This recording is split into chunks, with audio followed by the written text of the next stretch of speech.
Right now, the most dangerous battlefield on Earth is not Ukraine, not the Taiwan Strait, and not the Middle East. According to defense analysts and supply chain intelligence reports, the real front line runs through factories, refineries, and processing plants, most of them located inside China. Court records, Pentagon assessments, and congressional testimony all converge on the same conclusion. The United States military cannot function without materials that Beijing effectively controls: fighter jets, precision-guided missiles, smart bombs, satellite systems. Nearly all of them depend on rare earth elements that are overwhelmingly processed in China. This is not a theory, this is a documented vulnerability at the heart of American power. According to U.S. Geological Survey data and Department of Defense supply chain reviews, more than 80 to 90% of rare earth processing capacity sits inside Chinese territory. These are not obscure minerals. Neodymium enables the permanent magnets used in missile guidance systems. Dysprosium allows those magnets to function at extreme temperatures inside jet engines and flight control systems. Terbium and europium are embedded in military communications, radar, and electronic warfare platforms. Legal analysts reviewing defense procurement contracts have been blunt. Without access to these materials, production lines for systems like the F-35, Tomahawk cruise missiles, and Javelin anti-tank weapons would slow or stop entirely. China did not stumble into this position. According to trade records and historical economic analyses, Beijing made a deliberate strategic choice in the early 1990s. While Washington celebrated the so-called end of history, China subsidized rare earth mining, tolerated massive environmental damage, and priced competitors out of the market. By the time American policymakers realized what had happened, the processing ecosystem, from ore to oxide to magnet, was already locked inside China. Mining elsewhere became economically meaningless without Chinese refineries. This is why intelligence briefings now describe rare earths not as commodities, but as strategic weapons. History offers a clear warning. In 2010, during a diplomatic dispute over the Senkaku Islands, China restricted rare earth exports to Japan. According to World Trade Organization filings and Japanese government data, exports dropped sharply within weeks. Japanese manufacturing was hit almost immediately. Tokyo adjusted its political posture soon after. Analysts at the time called it a one-off. In retrospect, it was a demonstration. The message was simple: economic dependence can be turned into geopolitical leverage overnight. This is where Greenland enters the picture, not as an icy afterthought, but as a strategic fulcrum. Geological surveys conducted by American, Canadian, and Australian firms confirm that Greenland hosts some of the world's largest untapped rare earth deposits. The Kvanefjeld and Kringlerne regions alone contain hundreds of millions of tons of ore, including high concentrations of neodymium and dysprosium. These findings are not speculative. They are based on verified drilling data, peer-reviewed geological models, and government-backed assessments. The minerals have always been there. What has changed is access and urgency. Climate data confirms that Arctic ice is retreating at an accelerating pace. As a result, regions that were once economically inaccessible are becoming viable extraction sites. At the same time, great power competition has transformed rare earths from industrial inputs into national security assets. According to defense economists, a single large-scale processing hub outside China could begin breaking Beijing's monopoly within 3 to 5 years under emergency conditions. That timeline is short enough to matter in any serious conflict scenario. This strategic reality explains why Greenland has quietly become a focal point in U.S. security planning. Diplomatic cables and intelligence disclosures show repeated attempts by Chinese state-linked firms to establish a foothold on the island. In 2016, a Chinese company sought to purchase a disused Danish naval facility. Danish authorities blocked the sale after security consultations with Washington. In 2018, Chinese financing for airport construction in Greenland was halted following U.S. intervention. In 2019, a Chinese-backed GIUK consortium attempted to secure controlling interest in a major mining project. Again, intelligence services intervened. These were not isolated incidents. They were part of a sustained effort to pre-position influence before a strategic shift became unavoidable. Publicly, the idea of acquiring Greenland was treated as absurd when Donald Trump raised it in 2019. Media coverage framed it as a joke. Late-night comedy reduced it to a meme. But according to former defense officials and policy analysts, the proposal aligned with discussions that had already been circulating inside American strategic circles for years. The concept now is a name used in classified and semi-classified contexts: Fortress America. Fortress America does not mean isolation. According to policy papers and think tank analyses, it means dominance through control of critical inputs. The logic is straightforward. If the United States can secure domestic or friendly access to essential resources, energy, minerals, supply routes, it becomes immune to economic coercion. At the same time, it gains the ability to apply that pressure to others. This is not ideological. It is structural. Greenland's value is not limited to minerals. From a military standpoint, its position is central to what Pentagon planners call the polar view. When the world is mapped from the Arctic, Greenland sits at the crossroads of the North Atlantic and Arctic Oceans. It overlooks the GIUK Gap, Greenland, Iceland, and the United Kingdom, a maritime choke point that has defined Atlantic warfare since World War II. Naval historians and NATO planning documents consistently identify this gap as the primary route Russian submarines must transit to reach the open Atlantic. Russia's northern fleet has modernized rapidly. According to defense intelligence assessments, Yasin-class nuclear attack submarines now carry long-range cruise missiles capable of striking targets thousands of kilometers away. Even more concerning to U.S. planners is the development of autonomous nuclear systems designed to evade missile defenses altogether. Every one of these platforms must pass through or near Arctic choke points, monitored from Greenland. Geography has not changed. Technology has made it more lethal. The United States already maintains a significant presence in Greenland through existing defense agreements with Denmark.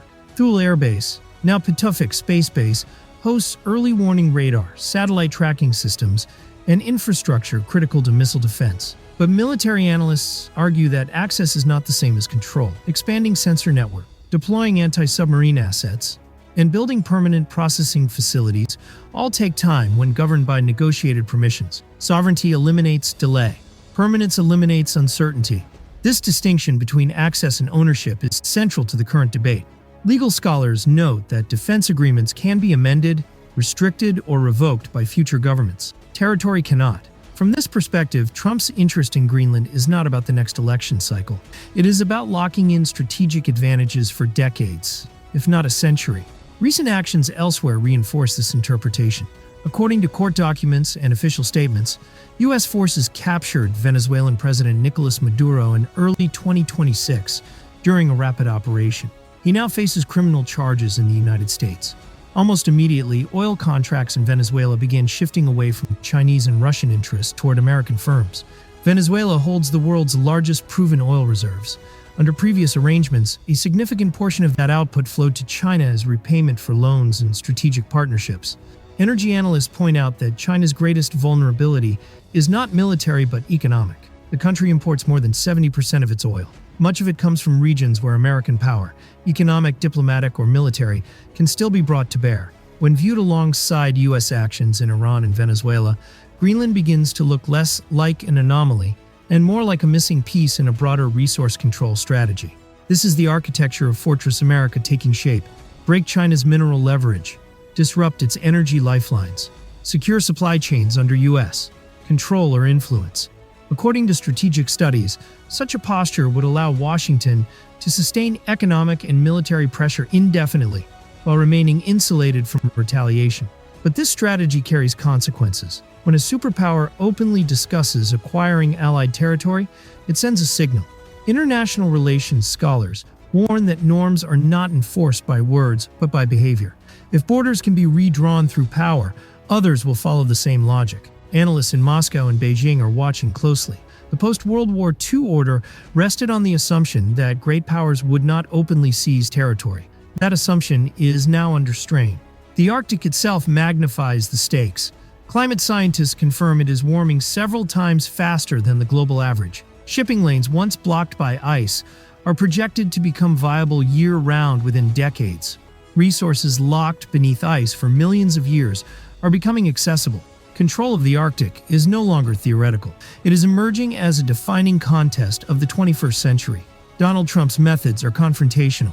His rhetoric is destabilizing. But according to bipartisan security experts, the underlying assessment that Greenland is strategically decisive is widely shared inside the U.S. defense establishment. The debate is no longer about whether Greenland matters. It is about how far the United States is willing to go and what it is willing to risk to secure it. And that brings us to the question now being quietly debated in Washington and Copenhagen alike. How does America actually get Greenland? legally, politically, or by force? The question of how the United States gets Greenland is not theoretical, and it is not confined to academic journals or late-night speculation. According to diplomatic reporting, defense briefings, and European intelligence assessments, multiple pathways are being actively evaluated behind closed doors. Each option carries profound legal, political, and geopolitical consequences. None of them are clean, none of them are cost-free, and all of them signal a fundamental shift in how American power is exercised in the 21st century.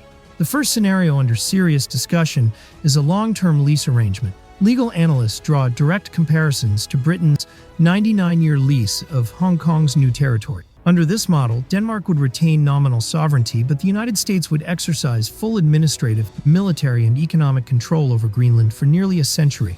According to policy estimates circulating in Washington, annual payments to Denmark could range from tens of billions of dollars, paired with infrastructure investment and security guarantees.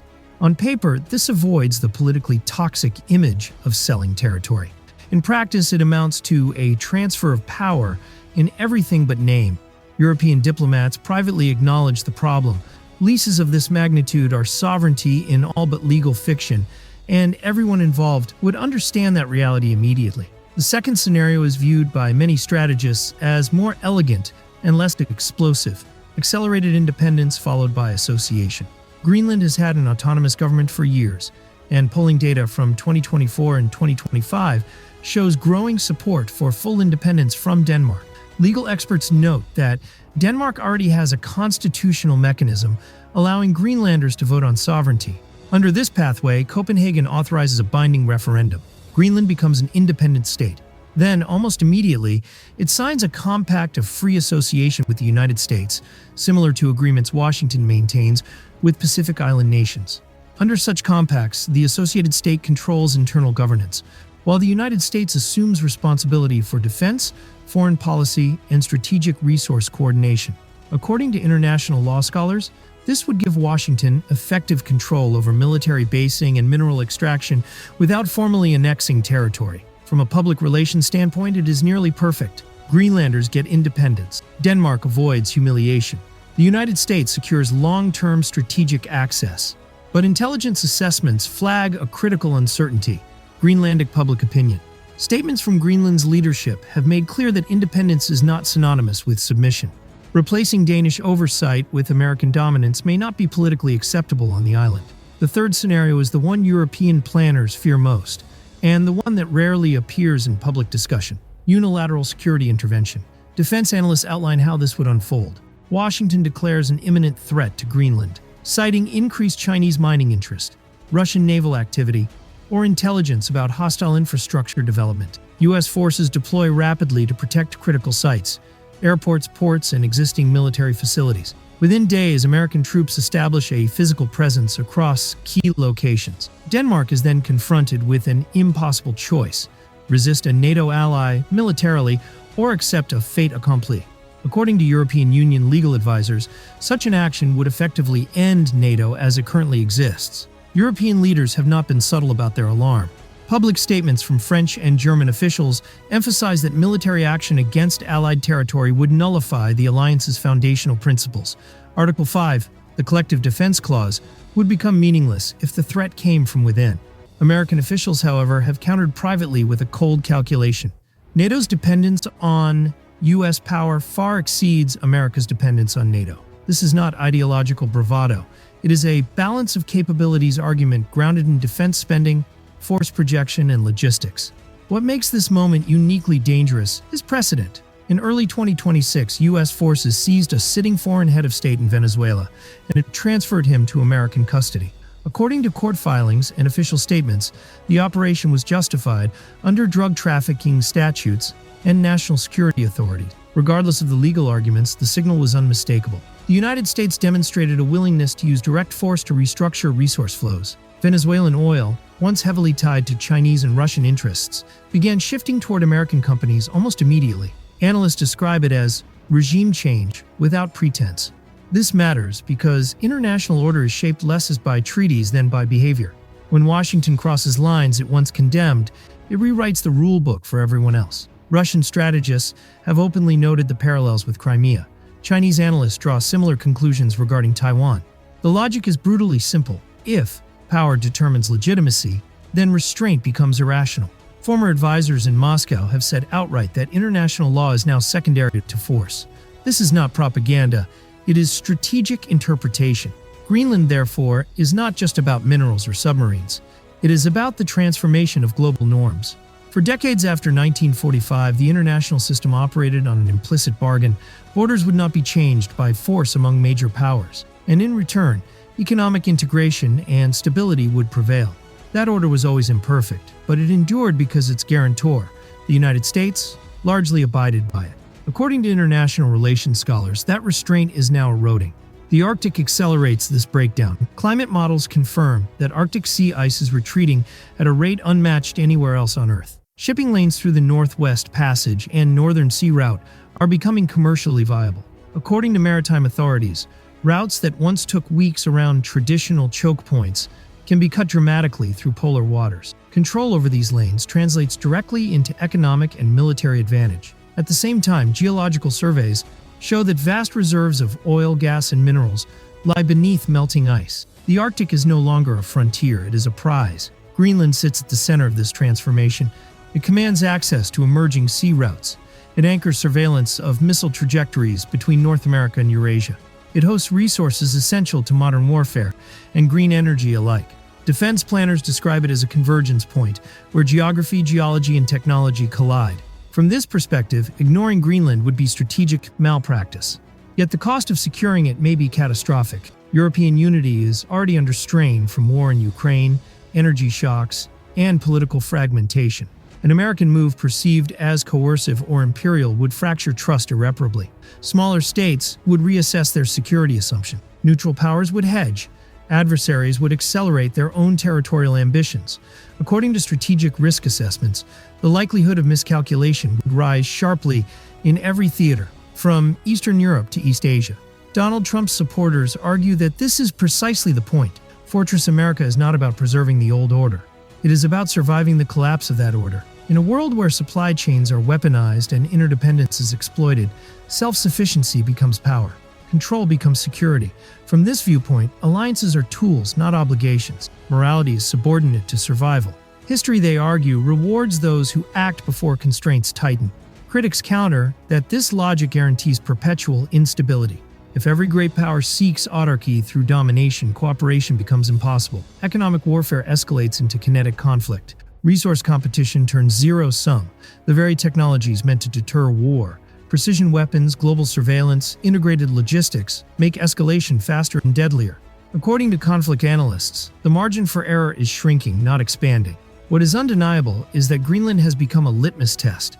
It forces the United States to choose between two identities: the architect of a rules-based order or the most capable practitioner of power politics. These identities are no longer easily reconciled. The decisions made in the Arctic will echo far beyond ice and minerals. They will shape how power is exercised, justified, and resisted in the decades ahead. The strategic calculation is stark. If the United States secures Greenland, it breaks China's rare earth leverage, tightens control over Arctic choke points, and strengthens its ability to wage economic and military pressure without fear of retaliation. If it fails, rivals will fill the gap. Chinese processing dominance will persist. Russian naval access will expand. The Arctic will be shaped by others. From a purely strategic lens, the incentive to act is overwhelming. The real question, then, is not whether Greenland is worth it. By the logic of great power competition, it clearly is. The question is what price the United States is willing to pay. Not in dollars, but in legitimacy, alliances, and global stability. Every option on the table carries irreversible consequences. Once crossed, these thresholds cannot be uncrossed. The Arctic is warming. The ice is retreating. The old assumptions are dissolving along with it. Geography is reasserting itself as destiny. And in 2026, Greenland stands as the most consequential piece of territory on Earth. Not because of what it is today, but because of what controlling it would mean for the next 100 years.